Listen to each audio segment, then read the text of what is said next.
pagagaanin, pasasayahin natin. ATM. Anong take mo tuwing hapon? Kasama sina Maan Macapagal at Sandro Ochoa. ATM. Anong take mo? Dito lamang sa solid na DZMM Radyo Patrol sa 630 at DZMM Teleradyo.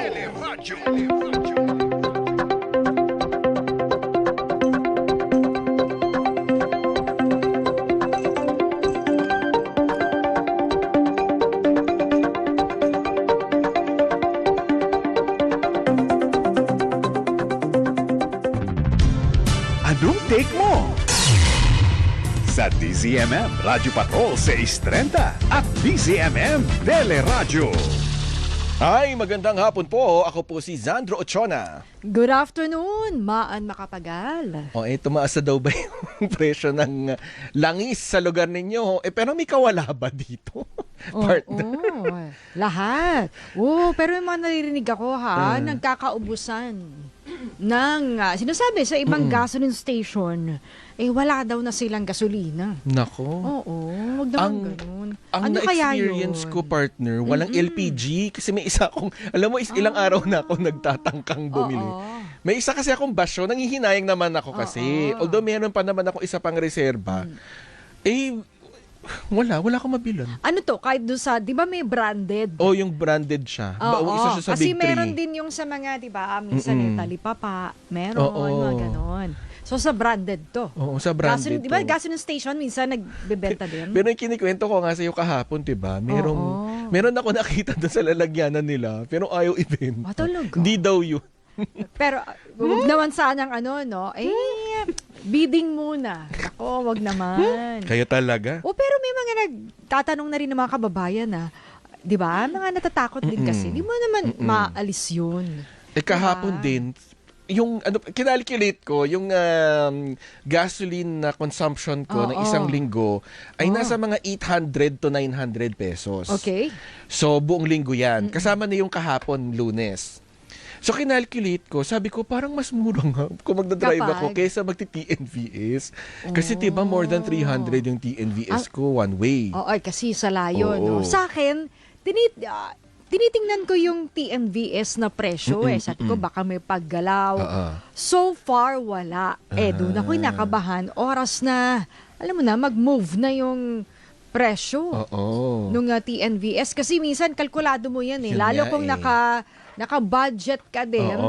Diba? Minsan iloloadan mo yan ng pang 1 week mo na budget. Dahil medyo, sabi mo kalkulado yung pamasahe.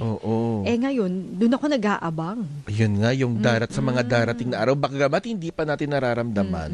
Ngayon, yung mga darating na araw. So, kinalculate ko, partner. So, nasa 12 to 13 liters ako per week. Diesel ito, diesel.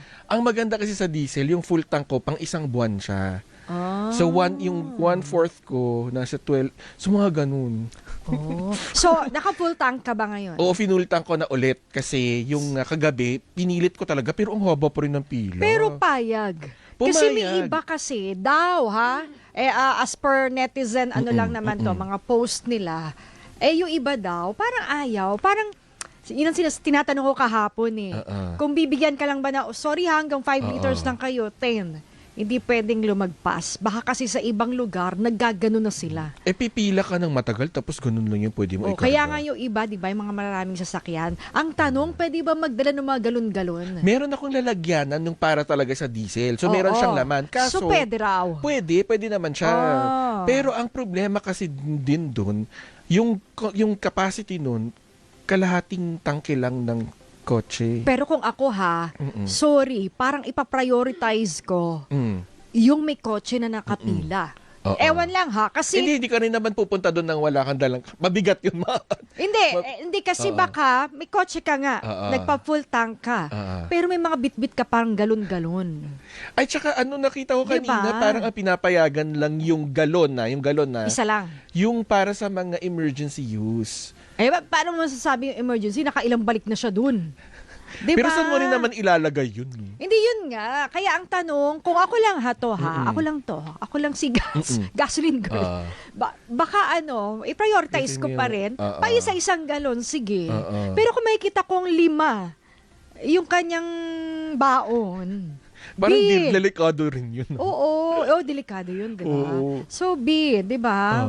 Pero yun na nga, syempre, kapag kaya mo bumili ng ganun, mag-ipon, kaya, di ba? Kaya lang, paano naman sa makababayan natin na hindi yun naman, kasi yung wala masaklapan, limitado rin kasi yung pwede natin gawin. Tayong mga consumer. Magtitipid lang talaga tayo o hindi tayo gagamit ng sasakyan. Kaya nga, mag-isip na rin daw. Pwedeng mag-carpooling, kung sakali. Di ba? Dati At yung iba, nag-e-vehicles, yun yung solusyon. Parang yung mga sasakyan nila, either mag-hybrid o mag-e-vehicles. Pero, hindi mo kaagad-agad magagawa yun. diba? Tsaka mahal. Number one, mahal. Parang, sana kung ano lang yan, candy na, hindi nga, kuha ako mamaya. Or parang diba? pupunta ka lang sa butika na bibili ka ng baterya, di ba? Pero ito pa, saan mo siya asaksak? Kasi diba nagsabi na rin yung mga power utilities na magtataas sila ng... So, ganun din. So, meron din. So, limited lang talaga yung magagawa natin. Kaya ang tanong ngayon, ano kaya yung magagawa ng pamahalaan? At, partner, alam mo kanina, naghahanap ako sa online shopping platform. ano? Yung mga power supply. Yun, alam mo, may mga nabibili na. Yung iba nga may solar Yung iba 100,000 na... Wag yun. Alin ba? Merong mas maliliit, mas mura. Yung ba, doon ako nalilito kasi syempre may MAH, milliamperes, di ba? Ay, tuturuan kita ganon. mamaya. Meron ako bibigay na brand sa'yo later. Oo, tapos nag-add to cart na ako kasi natatakot ako. Sakali, di ba, mag-rasyon ulit ng kuryente.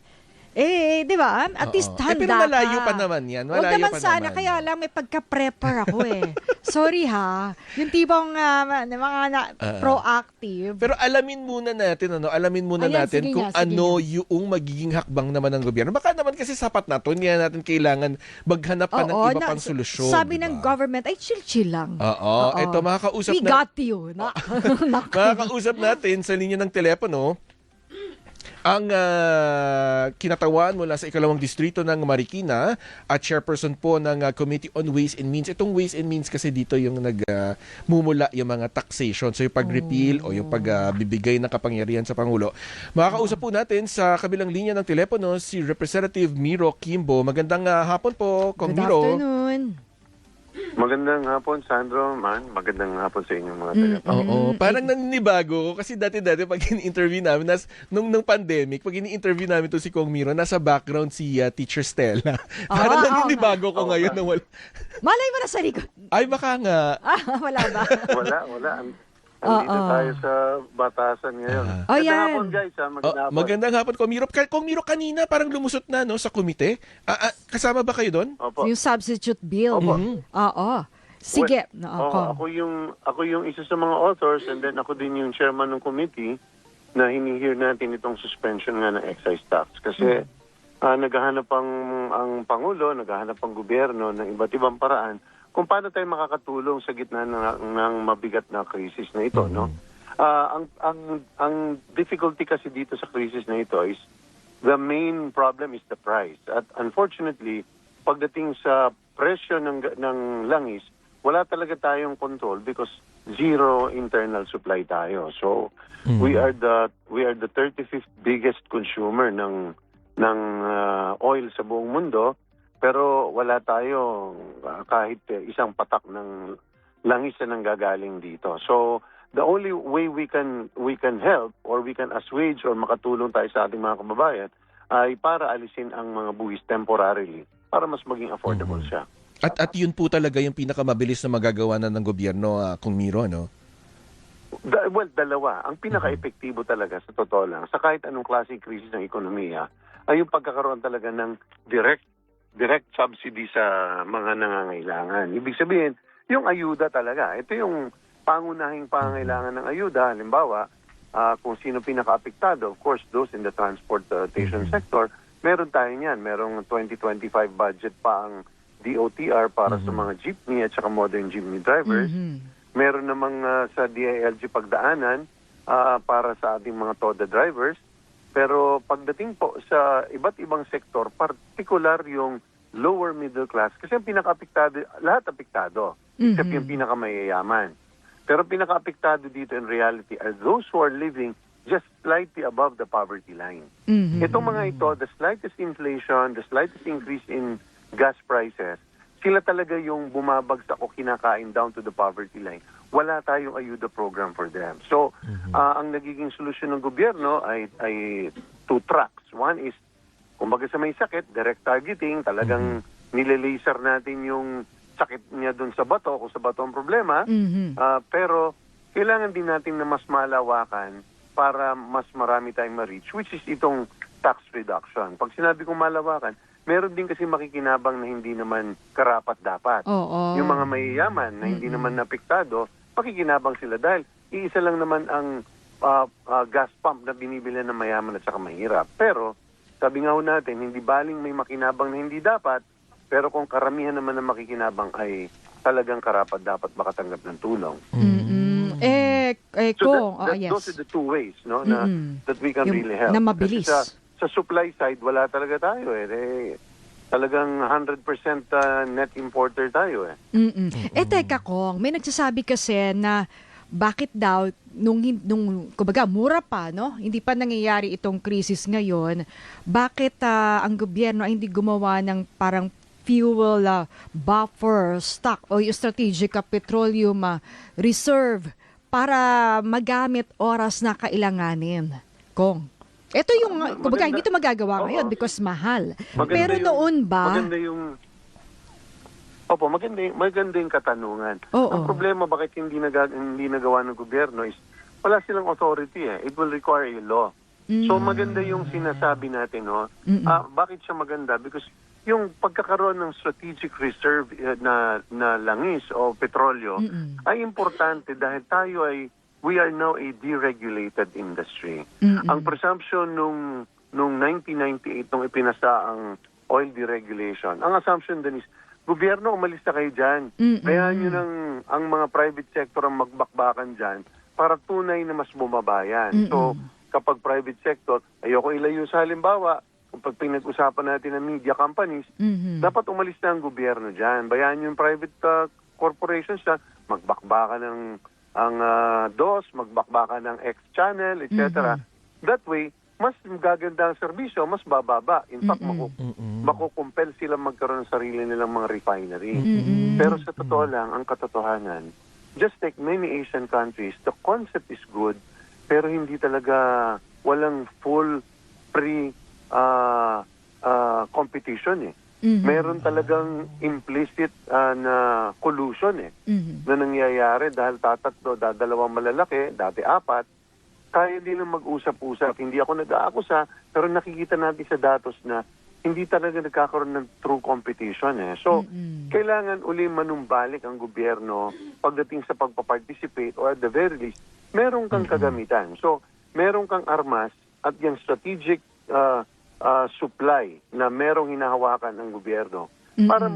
Para yung baril na pwede mo sabihin sa kanila, teka sumusobra kayo, may krisis, nagsasabuatan kayo. Sige, yung ginagawa nyo, meron kaming 100 milyong bariles ng gasolinang naka-imbak ngayon sa South Korea. Kukunin namin yon, ibabagsak namin sa merkado para mapilitan o may takot yung private companies na teka, pag tayo ay nagsasabuatan at nagsasamantala tayong sobra, pwede tayong yariin ng gobyerno mismo. So, tama ka. That's also a long-term solution considering that really there is no true free market.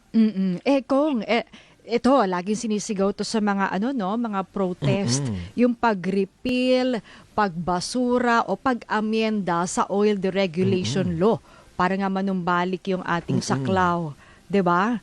Sa regulasyon sa langis. Tama. Kong, anong tingin niyo dito? Napapag-usapan ba 'to?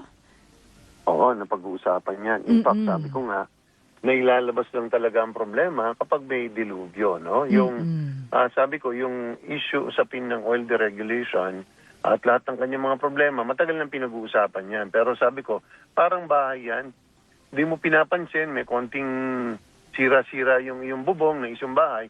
Pero pag nagkabagyo ng isang buong araw na ulan ng ulan, doon mo nare-realize na talagang kailangan siyang baguhin. So we need to revisit considering the lessons that we have learned in the last 20 years since the implementation of the oil deregulation law. So kailangan manumbalik uli yung lakas ng pamahalaan pagdating sa pagmomonitor at ability i-disiplina ang ating mga private petroleum companies. Because right now, zero ability talaga practically. Ayaw nila aminin yan, pero talagang sa batas, masyadong naagrabyado ang gobyerno dyan para sa akin. Pero kasi sa kabilang banda rin, Kong Miro, kaya rin naman ginawa yan, yung oil deregulation law, para maging masigla yung mga negosyo dito sa ating bansa. Dahil nga, ang pagtingin doon sa mga negosyo, kapag less yung intrusion o yung panghihimasok ng gobyerno, mas mapapanatili yung free flow ng merkado. Pero kung hindi pwede yung syempre maraming aangal kung tatanggalin. Pero kasi kung titimbangin mo, nakita na nga for 20 years, no? 'Di ba, Kung Miro? Kung talaga bang dapat yan na amyendahan. Sa ibang bansa ba, Kung Miro? Meron din ba silang ganito, mga yung oil deregulation law, o talagang hawak nila nung mga pamahalaan? Iba-ibang nagiging modelo, no? Pagdating dyan, Maan. Pero tama yung sinabi ni Sandro. At that time kasi, noong 1998, gusto mong i-encourage ang mga banyagang mga kumpanya para mag-participate. Kasi paano ka magkakaroon ng mas maraming competitors, which is good for the public, kung makikita nila napakahigpit ng regulasyon at pakikialam ng gobyerno. Kaya yun ang naging tulak natin. So kumbaga parang again, nanliligaw ka. So since nanliligaw ka, lahat ibibigay mo talaga. Kumbaga, nanliligaw ka ng babae, lahat. Pati pag-iigib mo, ilalaba mo yung kanyang damit, lahat gagawin mo. Pero ma-realize mo later on that you also need to start closing and regulating. And tama yung sinasabi naman, let's learn from our lessons here. Now that they're already here, ano ba yung ating mga natututunan? Because up to today, wala talaga tayong meaningful review na ginawa pagdating sa oil deregulation. So, hindi tayo nakaka-intervene sa mga presyo eh. So, pag tinatanong tayo, bakit ganun? Yung oil, yung inyong binili last week sa murang halaga, bakit biglang nagkagera, ay bigla kayong magtataas, binili ninyo na mura. Diba? Hindi tayo maka-intervene doon na, let's not forget that it's also a supply and demand activity for them. Ang tinitingnan lang nila is yung magkano ba ang presyo sa international market. So mag-a-adjust kami kung tumaas, magtataas din kami. Pero ang criticism kasi is, ang bilis nila mag-adjust paakyat, pero napakabagal mag-adjust pababa. Kasi nga hindi transparent kung paano sila magtatakda ng presyo. 'Di ba? Kung kailan magbababa, magtataas, parang magugulat ka na lang. Pero kung ganun, hindi po kaya pwedeng calibrated, amyendahan natin tong oil deregulation law. Gawin natin calibrated o kaya hybrid na regularly, sige, bahala kayo sa presyuhan ng produktong petrolyo. Pero kapag biglang sumirit ng ganitong porsyento, kapareho nung nangyayari, 24 pesos yung idadagdag dun sa kada litro ng diesel. Hindi po ba pwedeng, pagka ganun yung sitwasyon, pwedeng pumasok yung gobyerno? Alam mo, pwede ka talaga mag-congressman. Congressman Sandro. Because it's a balancing act that you need to do. You are correct. The step, it is too much a step backward if we regulate the industry. Maraming mag-aalisan. In the end, kapag magsisialisan yan, gobyerno naman ang papasok, in the end, malulugi ang merkado, ang consumer, because magiging inefficient at magiging mas mahal yan. Garantisado yan. But, tama ka, there are extraordinary circumstances na baka naman kailangan ihinto natin o temporarily itemper natin ang lack of regulation kapag may krisis. So yan ang isa sa mga aspeto tingin ko na kailangan talaga mailagay sa oil deregulation law. Ibig sabihin, magkaroon ang pamahalaan ng karapatan makialam sa presyo pagdating sa punto ng krisis. At ang punto ng krisis has to be clearly defined para hindi rin natatakot ang negosyante. Meaning, dapat pag umabot ang presyo ng crude oil sa Dubai o sa MOPS na more than $80 per barrel, ito ang mga triggers niyan. Para malinaw din sa negosyante kung anong ibig sabihin ng krisis at kung kailan pwedeng makialam ang gobyerno. So, tama ka doon. 100% sa sinasabi mo, Sandro, yun ang kailangan nating gawin na proposed amendments. And at the same time, empower government talaga para meron siyang bargaining power. Wala kang bargaining power kung parang mga sundalo yan, ang iba't ibang kumpanya may baril, pero kung gobyerno, kailangan niya ng kanyon. Nakatago lang. Na oras na kayo, parang iniisahan niyo ang publiko, ay lalabas namin yung kanyon namin. Tingnan natin kung sino malugi. Kung Miro, may nagmumungkahi rin na ibabaraw yung VAT. Anong tingin nyo doon? Sa tingin natin, hindi pa napapanahon doon dahil masyado namang mabagsik ang magiging epekto sa ating revenue stream. Ang value-added tax today ay isa sa o kundi man pinaka-reliable natin na source of tax revenue. Madalas natin sinasabi, ang pagkakaroon o pagpapasa ng mga usapin na mga batas na nagbababa ng ating taxes ay in the short term maganda, popular, pero in the long term, napaka-harmful niya sa overall perception ng ating bansa, ng ating mga creditors. Ito hindi nakikita ng ating mga maraming kaibigan. Ang creditors natin, para yan bangko. Wala namang pinagkaiba. Nagbabayad tayo ngayon sa ating mga pinagkakautangan. Nasa 64% GDP, debt to GDP, ang taas ng ating utang. So, ibig sabihin yan, nakatingin sila sa atin. Teka muna, para tayong tindahan eh. Pag nakita nila na, uy, itong tindahan, itong Pilipinas yung kanilang pinanggagalingan ng kita na pinambabayad sa atin.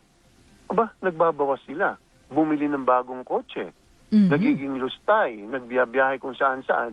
Matatakot ang creditor. At pag matatakot ang creditor, ang nangyayari, tinataasan nilang interest. So, mas deadly sa atin yon once our revenue streams come out na parang nagiging populist ang gobyerno, tataasan. Pag tinaasan po nila yan, ang hindi nare-realize ng tao is, number one, mas malaki ang babayaran na hindi lumaki ang ating nautang, pero lalaki ang ating babayaran. Pangalawa, apektado din yung small loans in the economy.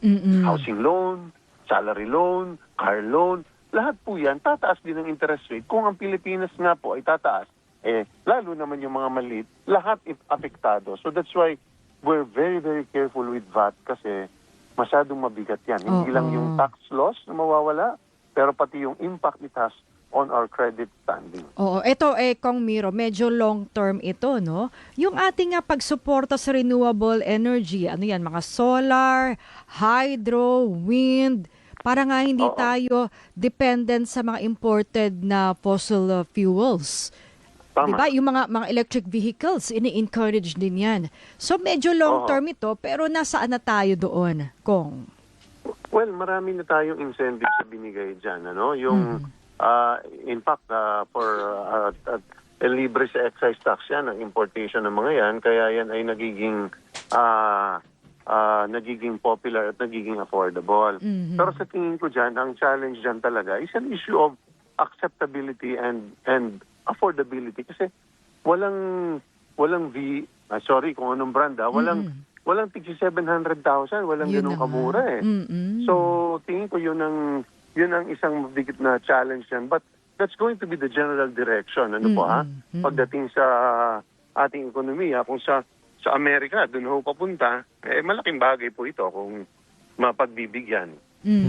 Ito pong si House Majority Leader Sandro Marcos may resolusyon na rin para tignan nga ng Kamara yung effectiveness o yung kung epektibo ba itong mga flexible working hours at yung telecommuting. Ano pong take nyo dito, Kong Miro? Kuwan po tayo dyan kasi yan naman po ang ating magiging direksyon para mapigilan po o ano pa yung mga pamamaraan para ma-limit yung consumption ng gasolina. So in fact, ito for the record, ito pong suspension ng travel tax ay co-authored din po ito principally authored ni Speaker Bogie D at saka ni Majority Leader Sandro Marcos. So lahat po ng iba't ibang paraan natin. Sabi ko nga po, kahit kakarampot at kurot-kurot sa iba't ibang usapin para natin mapagaan ang effect nitong oil price increase, ay gagawin po natin. At sa tingin po natin, mas tatagal pa po ito at mas bibigat pa po ang problema. Oo nga. Ay, pwede rin kung Miro yung mag-carpooling. Diba, ibalik natin yan kasi dati yan ang naging solusyon sa traffic sa EDSA. Pwede rin yung, hindi lang yung 4-day work week, ano? Pwede rin yung work from home setup, yung hybrid. Diba? Kung nagamit natin sa Tama. pandemic, possible din ngayon. Tama po. Lahat ng paraan para ma-lessen natin yung dependence talaga sa gasolina ay importante. But just like with anything else, parang kapag ang ekonomiya ng bayan parang katawan. Kapag bigla ka nagkakaroon ng malubhang sakit, lahat pinagsisisihan mo at gusto mo baguhin. Diba? So, this is really a wake-up call and a reminder to everybody that there are so many things that we need to give our attention to na matagal nating hindi pinapansin. So, kasama po yan. Basta ang mahalaga, yung emergency powers din para sa Pangulo, umuusad na at sabay-sabay. Alam mo talagang lahat Para tayo. madaling makapag-desisyon. Oo. At kailangan lahat tayo ay may ambag para nga makatulong. Pagtitipid.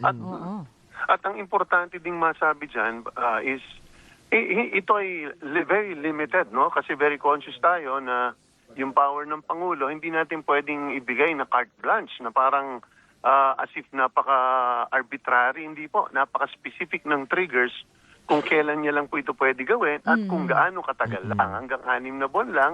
At kung bumaba na ang presyo ng oil, automatic, yan po ay tatanggalin na yung suspension.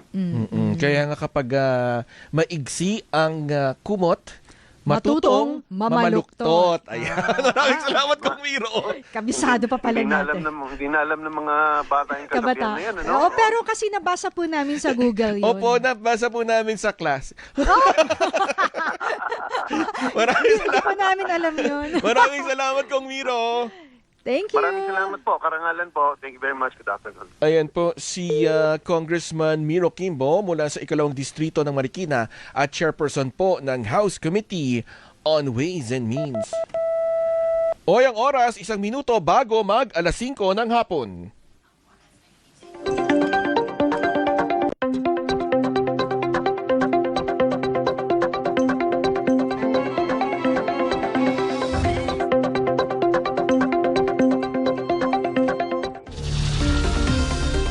Hoy, nagbabalik pa rin po ang ATM. Anong take mo? Ayan, partner, tawag kayo mo ng report. Do the honors. Sino-sino bang magre-report ngayon? Ayan, pagpapalakas sa karapatan at mga programa para sa kababaihan. Isinusulong sa Sisterhood Partnership sa pagitan ng Laguna LGU at ng lungsod ng San Juan. Katuwang sa pagserbisyo at pagbabalita mula sa PRTV News, JM Pineda, JM. Yes, man. Kasabay nga ng selebrasyon ng Women's Month dito sa Laguna ay nagsagawa rin ng Sisterhood Partnership Agreement ang Laguna LGU at ang San Juan City para sa pagpapatibay ng mga ordinansa na ang nakasentro ay ang mga kababaihan. Ayon kay Laguna Governor Sol Aragones, mahalagang mabigyan ng importansya ang mga kababaihan kung saan dapat may mga programang nakatuon para sa kanila. Malaking bagay daw ang partnership para mapalakas pa ang mga polisiya para sa mga babae sa parehong lungsod at lalawigan. Sabi naman ni Mayor Francis Zamora ay magiging sentro dito ang pagbuo ng Gender at Development Programa. Binibigyang diin-diin ng dalawang leader ang pagbibigay respeto sa mga kababaihan kahit hindi man Women's Month. Yan muna ang latest dito sa Laguna. Ako si JM Pineda ng PRTV News para sa DZMM. Maraming salamat, JM Pineda. Hoy, isa pang report, bayanihan style na batas, tinitingnang solusyon ni Speaker D. III, katuwang sa pagsiserbisyo sa pagbabalita mula sa PRTV News. Mari Ocampo, go ahead, Mari. Sandro, sinabi nga ni Committee on Ways and Means Chairperson Miro Kimbo na tinitignan ni Speaker Faustino Boji D. III ang posibilidad ng paghahain ng mas malawak na panukala na katulad ng isang bayanihan-style na batas para sa mas komprehensibong matugunan ang problema sa presyo ng langis. Ipinaliwanag na karaniwan ay may limitasyon ng konstitusyon na nagsasaad nga na ang isang panukalang batas ay dapat may iisa lamang na paksa. Ibig sabihin, hindi maaaring pagsamahin sa isang panukala ang iba't ibang pagbabago sa magkakaibang batas. Ngunit dahil sa lumalalang sitwasyon sa presyo ng langis, tinitignan ng liderato ng Kamara kung maaari bang magkaroon ng isang omnibus o all-encompassing na panukala na tutugon sa iba't ibang aspeto ng issue. Matouch natin yung iba't ibang batas para mas ma-address natin ng mabuti. Kabilang na doon, sinasabi kanina, is strengthening the DOE so that they can monitor and they will have the administrative strength para maparusahan ng mga tindahan na nagbebenta o nag-overprice ang gasolina. So yun ang At yan muna ang ulat mula rito sa Batasang Pambansa. Ako si Mario Ocampo ng PRTV News para sa DZMM. Maraming salamat, Mari Ocampo.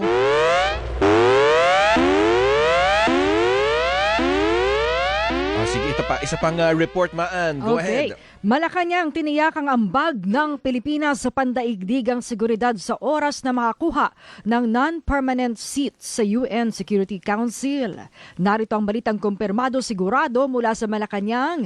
Hatid ni Radio Patrol, Christian Yosores. Christian. Tiniyak ng Malacanang na paikinabangan din ng ibang bansa ang pag-upo ng Pilipinas sakaling mahalal bilang non-permanent member ng United Nations Security Council. Ito ang pagtitiyak ni Palace Press Officer at Communications Undersecretary Claire Castro sa harap ng patuloy na pangangampanya ni Pangulong Ferdinand Marcos Jr. sa mga kapwa world leader na suportahan ang nominasyon ng Pilipinas para sa UNSC non-permanent position. Sa press briefing sa New York, nilinaw ni Castro na hindi lamang pansariling interes ang isusulong ng Pilipinas kapag nakakuha ng pwesto sa UNSC dahil responsibilidad nitong ikakampanya sa ang pandaigdigang kaligtasan, kapayapaan at seguridad sa mga kapwa bansa sa UN. Gayunpaman, maaari pa rin naman anyang gamitin ng Pilipinas ang pagkakataon para buksan ang diskusyon sa mga sariling isyu nito sa pambansang seguridad. Dumistansya naman ang Malacanang sa kung gaano kalaki ang posibilidad na makasungkit ng pwesto ang Pilipinas, bagamat umaasa magiging positibo ang pagkampanya. Ayon kay Yusik Castro, ito ang dahilan kung bakit sinisikap ni Pangulong Marcos na makumbinse ang UN member states na maging karapat-dapat makabalik ang Pilipinas sa nasabing pwesto. Yan ang balitang kumpirmado, sigurado. Ito ang Radyo Patrol, Christian Yosores, DZMM. Salamat sa iyo, Christian Yosores.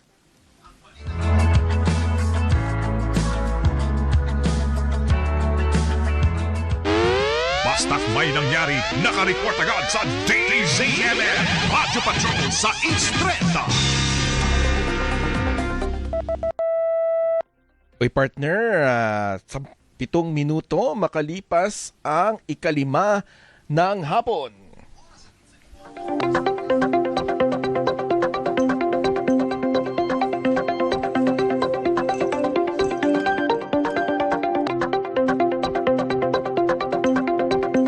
Anong take mo sa DZMM? Nagbabalik pa rin po ang ATM. Anong take mo? Naalala ko lang, Ano yan, partner. yan? Nagkaroon ng daylight saving time noong 1990s. Panahon to ni dating Pangulong Cory Aquino. Paano nangyari Inatras yung, in advance. Tama ba? In advance ng isang oras. Yung mga orasan. So parang yung 5 o'clock AM, 5 AM, parang 6 na yon. So, papasok ka na agad. Tapos yung 4, yung dapat na 4 p.m., 5 na yon, maagang uuwi. Parang ganun. Para rin makatipid yun sa kuryente kasi nung during that time ay may crisis Oo, sa kuryente energy. naman. Oo, madaming power outages, Oo. ganun. So, isang naging paraan yun noon kasi crisis talaga siya. Pinantupad yung daylight saving time. Sana nga, hindi na nga magtagal tong sigalot sa gitnang silangan. Parang, Kasi baka lahat ayos gawin nga kayo natin. dyan. O, diba? Di, tsaka baka lahat ng pagtitipid, magawa na natin. Di ba? Oo. Eto, kausapin na natin. Medyo matagal-tagal natin hindi nakakausap tong si Attorney Jess Falsis III. Isa pong public interest lawyer. Marami akong gustong itanong kasi ang dami ko nakikita lately dito sa Quezon City. Magandang hapon po, Attorney Jess. Hi, good afternoon, Sir Sandro and Ma'am Maan. Hi. Attorney Jess, unahin ko na muna. Ano ba sabi ng Tweety Bird nyo? Bakit may mga nagkalat na poster? Parang may mga gustong tumakbong mayor tsaka vice mayor.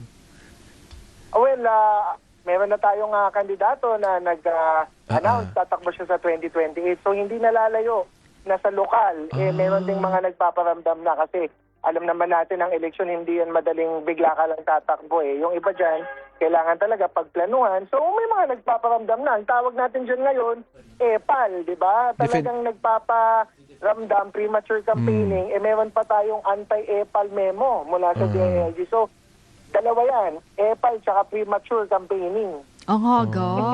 Oo. Parang sumabay na rin kay Vice President Sara Duterte. Maaga rin siya nag-declare. Exactly. Ang layo pa ng 2028 sa totoo lang. Maintindihan natin kung mga 2027 nagpaparamdam sila. Pero 2026 pa lang nagpaparamdam na from national to Quezon City sa local. Hindi ang maganda kasi yung isa dito sa Quezon City na may mga tarpaulin, incumbent pa siya na councilor. So nagpaparamdam na magba-vice mayor. Yung isa naman, hindi naman nakaupo, pero talagang nakikita natin sa balita, dati nang natalo sa Quezon City, tumakbong mayor, parang gusto ulit tumakbo palang mayor at matalo ulit sa 2028. Hindi kaya ito connected? Kasi diba, konektado siya doon sa 18 ex-Marines na naglabas ng alegasyon. Kilala naman siya bilang political operator, tsaka baka gusto niya ng publicity. Nakukuha naman niya yun, nakikinig naman ng mga Q-citizens. Nakikinig naman ng balita ang mga taga Quezon City. So, yan, it can work for or against him. Sabihin na natin, di ba, lalaki naman tong nagpaparamdam na mayor, nasa national na news, pero takbo niya, local. So, depende sa kanya kung makakatulong o alanganin sa kanya yung pagpaparamdam niya. Ano po bang take nyo dito? Oo, dito kasi parang yung iba sinasabi proactive move yun, kapareho ni Vice President. Para ano man yung mga ipokol na issue, lalabas na, binabato na ako kasi may plano nga ako. Pinupolitika Iba kasi yung ako. galawang national na nagpapa-presko, nagpapa-interview, nakikita ka sa national na balita versus sa galawang lokal. So, sa lokal, hindi masyado maganda ang pananaw sa kanya ng mga Q-citizens. Kasi nga, natalo na siya ng 2 o 3 beses dati. Tapos, hindi naman katanggap-tanggap yung mga parang pinagagawa niya para sa mga Q-citizens. Madami sa mga Q-citizens, professional. Yung medyo may napag-aralan, talagang critical, pinag-aaralan yung nangyayari. So kung ano man yung mga ginagawa niya, hindi nakakatulong sa kanya. At yun nga, kasi nga nitong the past few days, kasama niya itong 18 ex-Marines, at naglabas nga sila ng alegasyon. Ano sa tingin nyo, Attorney Jess, ang mangyayari dito? Saan to papunta? Kasi nga, sila Congresswoman Laila De Lima ay nagsampa na rin ng kaso laban dito. Tapos parang hindi na rin... perjury and cyber libel. Pati si ex-Senator Trillanes. At si Eduardo Anyo, di ba? Itong mga... Bucor Director, At si General Katapang. Si General Katapang. Madami ang nagkakaso. So, sa tingin ko, magtatago na itong 18, itong 18 Marines na hindi naman lahat Marines. Kaya lalagay natin quotation marks, 18 Marines.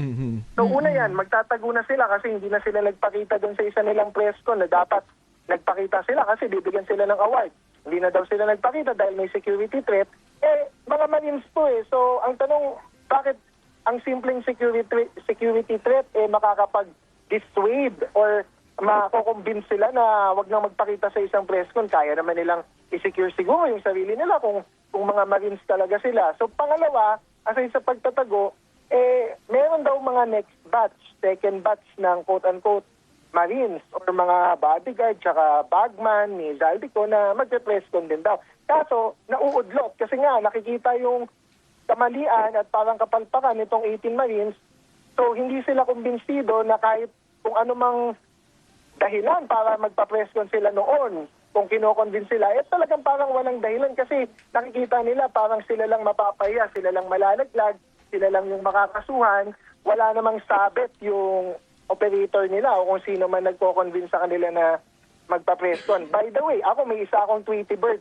Specifically, nag-message sa akin. Ito talaga, former Marine. Nag-message sa akin na nilalapitan siya, kinakausap siya, kino-convince siya na sumali sa batch 2 o sa second batch ng mga magpapa-presscon. Kaso hindi siya nagpapa-udyok, hindi siya nagpapaloko kasi nakita nga niya yung kwento, parang hindi naman tahi. Tsaka hindi naman talaga totoo sa kanyang karanasan. Gusto lang na ipasabi sa kanya na ganun daw yung nangyari, etc. So, hindi siya sumakay dun sa gustong gawin itong operator. At may Nag-message second siya sa akin wave pa pala. personally. Oo. Sabi ko naman, pagdadasal ko na lang to, pagdadasal ko siya, alam ko naman may discernment yung nag-message sa akin. Eventually, sabi niya, nag-message siya, hindi siya tumuloy. So, wala yung second batch. Kasi itong marine na to, former marine na to, talagang may credibility to eh. Ayaw niya magpagamit. So, nag-discernment siya, hindi naman siya nagpagamit. Sa March 16, attorney, partner, Congressman Sandro. Uy, baka mami may maniwala. March 16, inaasahan, no? Nasasagot na ang Vice Presidente doon sa notice, no? Na ipinadala sa kanya. Anong tingin mo, attorney? Siya ba ay, well, pag ganito bang notice, anong mangyayari? Yung sagot ba nito ay kailangan na humarap o kahit sulat lang to, text, ganon, email? Mukha namang hindi siya haharap yung tetestigo sa house mismo, no? Pero yung pagsagot, ine-expect natin yan kasi meron siyang army of lawyers. Meron siya from Attorney Paulo Panelo, yung anak ni Attorney Sal, to Attorney Michael Powa, yung mga dati niyang nakawork sa OVP. Tsaka ang alam ko, ang Fortune Narvasa is also one of the legal teams na meron siya. So, yung answer, madali lang yan. Dapat masagot niya yan.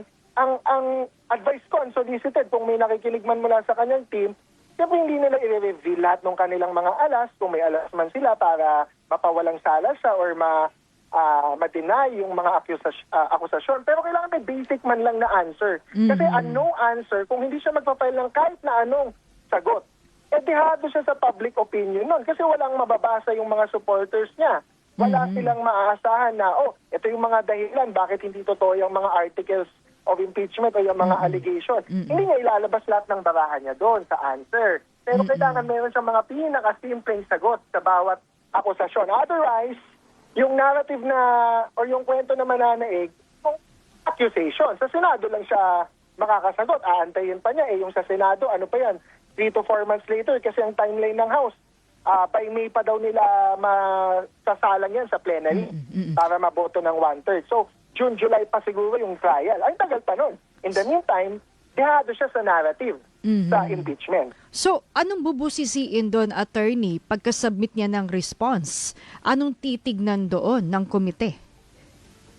Well, ang titingnan natin dyan, syempre yung kanyang paliwanag or mga palusot, quote-unquote, tungkol dun sa assassination plot. Which, by the way, we have to note, kasi alam mo, hindi masyado napipick up ng media. Kailangan natin i-emphasize. Sinabi ni Congresswoman Zamora na dati, last year, siya ay part ng impeachment prosecution team. At nung nag-prepare na sila for trial, nakita nila na may ebidensya daw ang NBI tungkol dyan sa plot to assassinate o sa pag-contract ng assassin. So, hindi yan simpleng salita lang ni VP Sara, pero yun, pangit na nga yun eh. Yung mga sinabi ni VP Sara tungkol sa conditional threat or actual threat na mayroon siyang assassin na kinausap, gusto niyang pugutin ang ulo ng Pangulo, yun yung nai-imagine daw niya. So madami ng palusot dyan ng ating mga kapwa DDS. Pero sabi ni Congresswoman Zamora, meron na silang ebidensya na nakita mula sa NBI, maliban na sa mga salita. So yun ang kailangan talaga niyang sagutin. Kasi sa karamihan ng mga congressman na nagpapa-interview, malakas daw na ground alone. Yung nag-iisa pa lang na yon, kahit wala yung iba, pwede na daw i-impeach si VP Sara. So isa yun sa kailangan niyang sagutin talaga or aabangan natin kung ano yung mga lalabas na ebidensya. Pangalawa, syempre yung sa SALN, saka sa Ill-Gotten Wealth. Talaga pinupukpok yan ni Congressman Terry Ridon. Kasi naman, hindi nagmamatch yung pwede mong kitain bilang vice mayor, mayor at naging vice president ka, yung monthly na sahod mo, kapag tinala niya yan ng 10 to 20 years, sabi ni Congressman Terry doon, hindi pwedeng umabot ng 80 plus to 90 million yung salin niya ngayon. Kasi sinasabi ng mga defenders ni VP Sara, sa 16 years or 18 years, madami naman pwedeng mangyari, madami naman pwedeng pagkakitaan si VP Sara. But we should remember, ang mayor, hindi yan pwede mag-practice ng profession. So kung naniningil siya as a lawyer, nung mayor siya, bawal yon. Nung vice president din siya, bawal din yon. yung law firm niya, hindi niya pwede sabihin may law firm sila ng asawa niya, nakakasingil siya. Hindi pwede yun kasi bawal siya mag-practice ng law under the local government code if you're a mayor kasi full-time job yan. And as a vice president, bawal sa constitution to practice your private profession. So ano ba pwede niyang pagkakitaan? So yung salin niya, sa argument si Congressman Terry doon, malakas yung argument na may ill-gotten wealth or hindi proportional yung kinita niya over the last 10 to 20 years doon sa nakatalang salin niya sa pinaka-latest na salin niya. Of course, isama na natin kagad, pwedeng lumabas dyan yung bank accounts or bank records nila kasi pwede nilang isabina or i-request yung documents either from the Ombudsman or from AMLAC kasi isa yan sa mga exception sa bank secrecy law which is an impeachment case. It doesn't say impeachment trial. Alam mo, madami akong nanginig, hindi daw applicable yung bank secrecy law. The bank secrecy law states one of the exceptions is a case of impeachment. Yun yung words, case of impeachment. Hindi sinasabing impeachment trial. Ang impeachment trial only happens sa Senate. Ang impeachment case is that covers both the proceedings in the lower house and in the upper house. So kahit sa lower house, Committee of Justice, quote-unquote, lang yan, pwede din nila yan ipatawag, pwede nila yan buksan. So doon nila natin makikita kung totoong may ill-gotten wealth or wala. Bago tayo magpaalam, maiba tayo ulit, Attorney Jess. Ano bang balita dyan sa 4th District? Kasi parang may mga balita na may mga nadismaya kay Congressman Bong Suntay. Yung dati namang kongresista rin ikinadismaya. Anong naririnig nyo? Well, sa barangay ko pa lang. Sa barangay ko kasi nanalo si Bong Suntay by mga 300 votes. Pero sa barangay ko, nakakausap ko, sila mismo nagsasabi, hindi ko sila inuudyok. Sinasabi nila na nadi-disappoint sila or hindi nila sinusuportahan yung sinabi ni Congressman Bong Suntay at na naniniwala sila, sinusuportahan nila yung sinasabi ni Mayor Joy. Si Mayor Joy kasi nakatatlong beses na siyang pagkondena or taliwas doon sa mga sexist remarks ni Congressman Bong Suntay. So, gustong-gusto nila yon na yung kanilang mayor talagang naninindigan para sa mga kababaihan. Of course, pwede namang isang pagkakamali lang to ni Congressman Bong Suntay, but pagkakamali pa din siya. Hindi siya pwedeng baliwalain or i-trivialize. So, sa barangay ko pa lang, kung saan nanalo si Congressman Bong Suntay, madami ng mga botante o residente nagsabi sa akin na hindi nila suportado yung ganon. At nalulungkot sila, nadidismaya sila sa ginawa ng kanilang congressman. Last term na ni Mayor Joy, hindi kaya siya dyan tatakbong congresswoman? Taga-District 4. Madami pwedeng itakbo si Mayor Joy. Palaisipan yan sa lahat ng tao kasi si Mayor Joy magaling siya hindi niya inaano yung lahat ng barahan niya. Pwede kasi siya mag-senador, pwede siya mag-congresswoman, pwede siya mag-vice mayor, sabi ng iba. Dun sa, kung gusto niya ng continuity sa kanya mga projects or plataforma, makikitiket siya sa mayor na suportado niya. Yun yung isang anggulo. Yung sa congresswoman naman sa District 4, syempre dito nanggaling ang kanyang tatay. Yes. Dito talaga ang baluarte ng mga Belmonte. Sunny Belmonte. Maganda kung makabalik dito si Mayor Joy kasi sa totoo lang, kahit na ako, madami kasing syempre nagagalit sa akin dahil talagang kinikriticize ko ng sobra si Congressman Bong Suntay. Kahit na hindi ako suportado kay Congressman Bong Suntay, nakikita ko dyan, only Mayor Joy can unite District 4 para wala na yung mga maka-Bong Suntay, maka-Marvin Villo. Lahat mag-unite under Mayor Joy kasi madami naman dito pro-Belmonte sa District 4. Alright. So, magandang pag-isipan ni Mayor Joy na bumalik sa District 4. Aabangan natin yan. Ang daming nangyayari sa paligid natin. Maraming salamat, Attorney Jess. Salamat. Okay. Ayan po si Attorney Jess Falces, ang the third, ang isa pong public interest lawyer. Ayan, batiin ko lang. Nag-text si Carrie Tuisheng. Isang kaibigan, barkada namin to nila Zian Ambrosio and Weng Hidalgo. Yan, Batang DV ang tawag sa aming Viber group.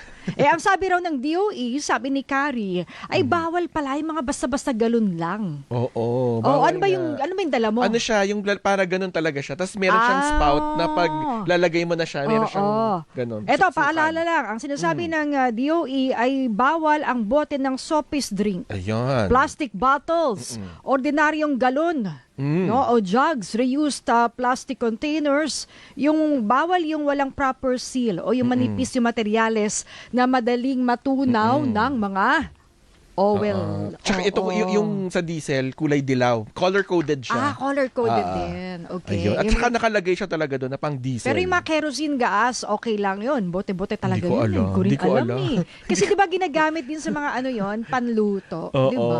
Well, anyway, naku, susunod na po sa radyo at digital TV ang Arangkada Balita kasama sina Nina Corpus at Jack Batallones. Mapapanood ito sa PRTV Prime Media Channel 31 at mapapakinggan sa DZMM Radyo Patrol sa Istrenta sa Metro at Mega Manila. Mapapanood naman ang Issue Spotted kasama sina Tony Velasquez at Rica Lazo sa DZMM Teleradio Cable Channel, DZMM Teleradio YouTube Channel at DZMM Facebook page. Bye! ATM. Anong take mo sa DZMM? Marami pa tayong pag-uusapan. Exactly. Walang kakalas. Ito na! Tuloy-tuloy lang ang usapang politika. Kayong mga bumabanat sa China, kayo ang tunay na pro-China. Kaya nyo ba yung ganun logiko? Times 4 na, real talk pa. Mga tito jokes na to mga to. 4 alas, season 2 na. Tuwing Sabado, 1:30 ng hapon.